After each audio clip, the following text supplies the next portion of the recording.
मेरी माँ मुझसे अक्सर पूछती थी कि बताओ जिस्म का अहम तरीन हिस्सा कौन सा है। मैं साल बसाल इसके मुख्तलिफ जवाब ये सोच कर देता रहा कि शायद अब के मैं सही जवाब तक पहुंच गया हूं। जब मैं छोटा था तो मेरा ख्याल था कि आवाज़ हमारे लिए बहुत ज़रूरी है।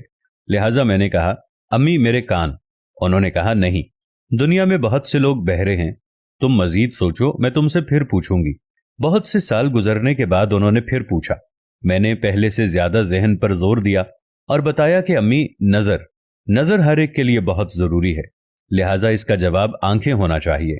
उन्होंने मेरी तरफ देखा और कहा, तुम तेजी से सीख रहे हो, लेकिन यह जवाब सही नहीं है, क्योंकि दुनिया में बहुत से लोग अंधे हैं। फिर नाकामी हुई और मैं मजीद इल्म की तलाश में मगन हो गया। और फिर बहुत से साल गुजरने के बाद मेरी माँ ने कुछ और दफा यही सवाल दोहराया और हमेशा की तरह इनका जवाब यही था कि नहीं, लेकिन तुम दिन ब दिन होशियार होते जा रहे हो। फिर एक साल मेरे दादा वफात पा गए।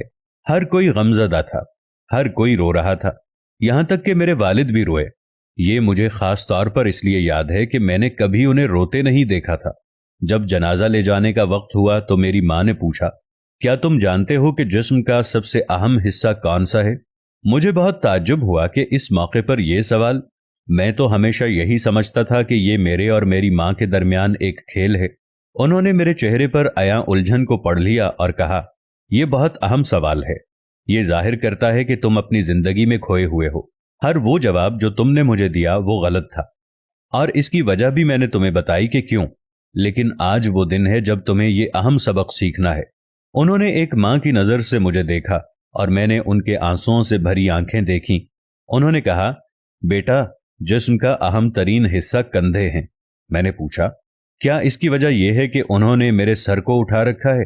उन्होंने कहा, नहीं, इसकी वजह यह है कि जब आपका कोई प्यारा किसी तकलीफ में रो रहा हो तो ये उसके सर को सहारा दे सकते हैं।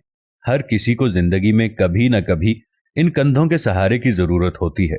मैं सिर्फ ये उम्मीद और दुआ कर सकती हूं कि तुम्हारी जिंदगी में भी वो प्यारे और मुखलिस लोग हों कि जरूरत पड़ने पर जिनके कंधे पर तुम सर रखकर रो सको। ये वो वक्त था कि जब मैंने सीखा कि जिस्म का अहम तरीन हिस्सा खुद गरज नहीं हो सकता, ये दूसरों के लिए बना है।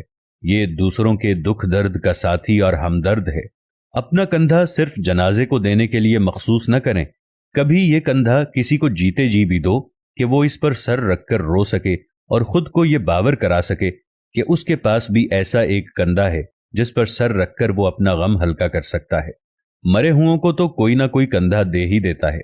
जिंदा लोगों को कंधा देने वाले दर हकीकत इंसान कहलाए जाने के हकदार हैं। तो आज आप अपने आप से ये वादा कर लें कि जिंदगी में किसी ना किसी के लिए आपको अपना कंधा जरूर पेश करना है, ताकि वक्त पड़ने पर हमारे लिए भी सहारा जरूर हो।